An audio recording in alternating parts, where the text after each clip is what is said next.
Surprised to hear that kind of comment and how it showed total lack of understanding of what I was about, what CNN was about, or what we're all about. Tonight, Senator Simpson, Republican of Wyoming, is with us from Washington. And Senator, today in the New York Times, you apologized for spreading rumors about Arnett's family, and you said you should have used the word dupe, not sympathizer. I guess my first question is, why did it take so long for the apology? That information has been around for quite a while now. Well, you know, the information's been around for 20 years, but Peter Arnett has never interviewed me, to my knowledge. He may have been sitting in a room with about 15 or 20 others of his peers. I've never had an interview with him under any sense. And what I was doing was apologizing to the wife and the uncle because of a very poignant letter of the son. So there really wasn't anything too mysterious about it, and I never would take back a word about what I said about Peter Arnett and his coverage of the Gulf War. I think it was repugnant. Let's talk about that. You claim that he failed to investigate the baby formula factory and the military bunker so identified by the United States in which a lot of civilians were killed. But in fact, I saw him interviewing a Swedish contractor who built that bunker, and he went back to the baby formula factory on a number of occasions, as I remember. Well, you know, I'll take the word of our government rather than the reporter. Ask him how he felt when he interviewed Ramsey Clark.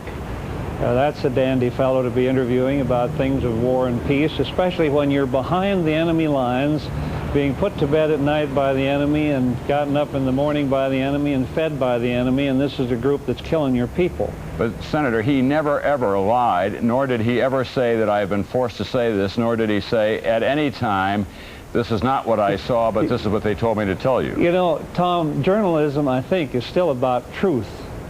That's what journalism is about. And when you're behind the enemy lines with handlers, you're not telling the truth. Now, you know, you can fancy it up all you want to, but you're not going to escape that if you really are a journalist. But, Senator, at the same time, in Saudi Arabia, everything that the United States journalists were reporting from military combat pools were cleared and reviewed by U.S. military and Saudi censors. And there was a reason for that. That was to protect the lives and the health of the young men and women who were fighting our battle for us. Did it work? Well, we had a 42-day war and lost, you know, 100-some people. And what was he doing? Lobbing scuds into residential areas, hanging Kuwaitis by ceiling fans, screwing up a whole marine ecosystem, and you're trying to tell me those things are the same?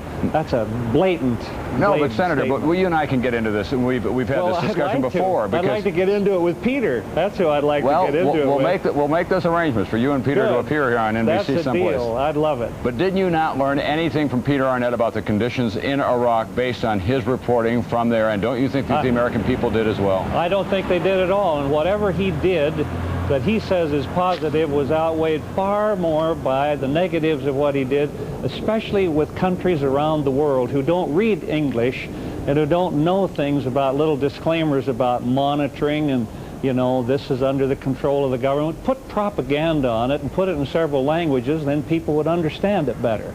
Senator Simpson, thanks very much for being with us again tonight. You bet.